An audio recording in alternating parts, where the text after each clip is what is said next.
Queridas hermanas, ¿cómo están?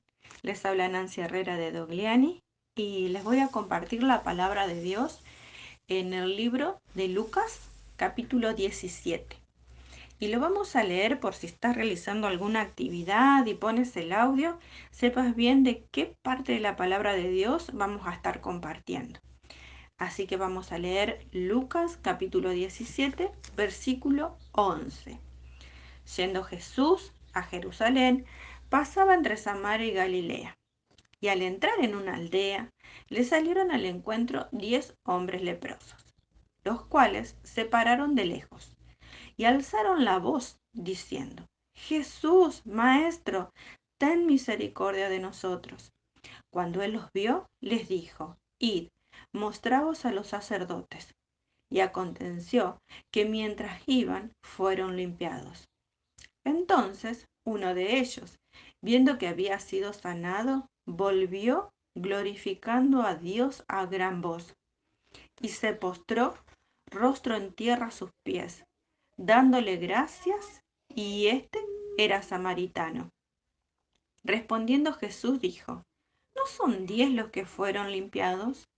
¿Y los 9? ¿Dónde están? No hubo quien volviese y diese gloria a Dios, sino este extranjero. Y le dijo: levántate, vete, tu fe te ha salvado. Bueno, hasta ahí leímos la historia de 10 leprosos, ¿no es cierto? En esa época, la lepra era una enfermedad en la cual la persona tenía que estar completamente aislada, no sé si les suena actualmente, así que esa persona no podía percibir ningún tipo de ayuda, porque la persona no podía acercarse a nadie, ni nadie se le podía acercar. Es más, cuando veía a una persona se le acercaba, tenía que comenzar a dar gritos diciendo que esa persona se le estaba acercando. Eh, Así que bueno, así era la vida del leproso, triste. Nadie se le podía acercar, ni él se podía acercar a nadie. Pero se habían reunido 10 leprosos. Esos 10 leprosos vieron en la persona de Jesús al único Salvador. Dice que el Señor Jesús, al entrar a la aldea, ellos le salieron al encuentro, tomaron la iniciativa, los cuales se pararon de lejos, ¿sí? Y alzaron la voz. Los 10, seguramente que los 10, gritando los 10 juntos, se escuchaban más que si hubiese sido uno solo.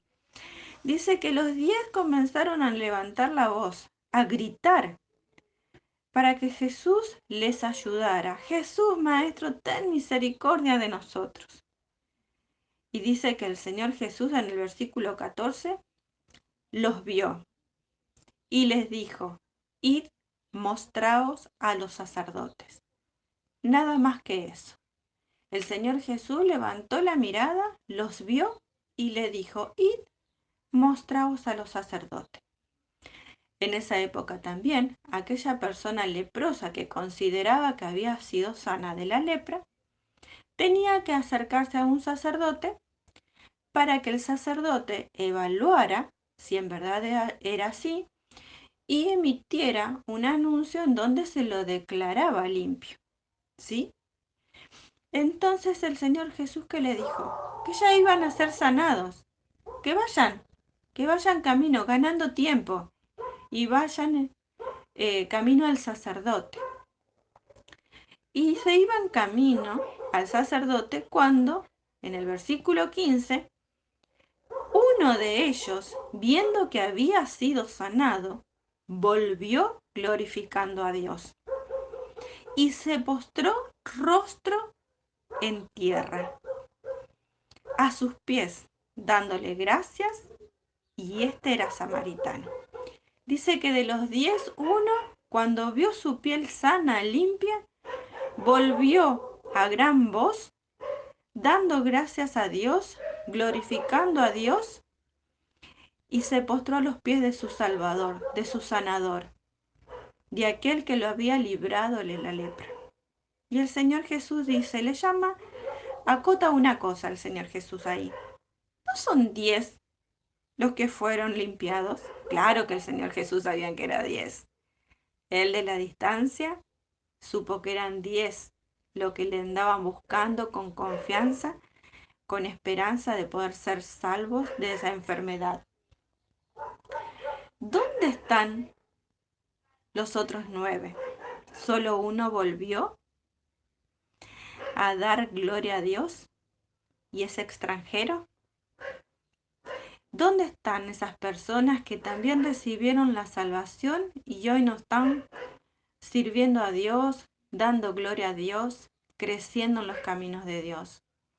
Hay muchas personas que reciben a Cristo como Salvador personal y hoy no están en sus caminos o están a mitad de corazón, ¿sí? Dándole parte solamente de sus vidas y no enteramente. Solo uno volvió y dice que volvió a los gritos, dando gracias a Dios, a gran voz. ¿Y se acuerdan que a gran voz también pedían ayuda? Gritando, con el mismo ánimo, venía dando gloria a Dios, una vez que vio que Dios le había salvado. Y en este pasaje les quiero compartir dos palabritas, dos conceptos en los cuales podamos estar reflexionando, y es en la confianza en nuestro Señor. Ellos sabían que el Señor era el único que le podía dar lo que tanto necesitaban, poder ser limpios de la lepra. Y nosotras también conocemos muchas promesas del Señor y tenemos que seguir esperando y confiadamente a nuestro Señor, seguir teniendo fe de que Él en su momento nos va a responder. Y también ser agradecidas cuando tengamos esa respuesta, así con el mismo ánimo que clamamos a nuestro Señor por nuestras necesidades, también cuando Dios responde con ese mismo ánimo, poder dar gracias a Dios y glorificar a Dios y no ser ingratas con nuestro Salvador. Y, y poder estar orando para seguir creciendo en nuestra confianza y en nuestra gratitud a nuestro Señor y Salvador, a quien también nos limpió, ¿sí? Y nos dio esa salvación tan grande, tan genuina, tan verdadera, tan poderosa. Y también en algún momentito también poder estar orando por esas personas que han recibido a Cristo y hoy no están en sus caminos. El Señor Jesús dice, ¿dónde están? Con dolor, con tristeza. Que nosotros también podamos seguir orando por esas personas. Bueno, hermana, que le haya sido de ánimo esta porción de la palabra como lo fue a mi vida y que Dios las bendiga.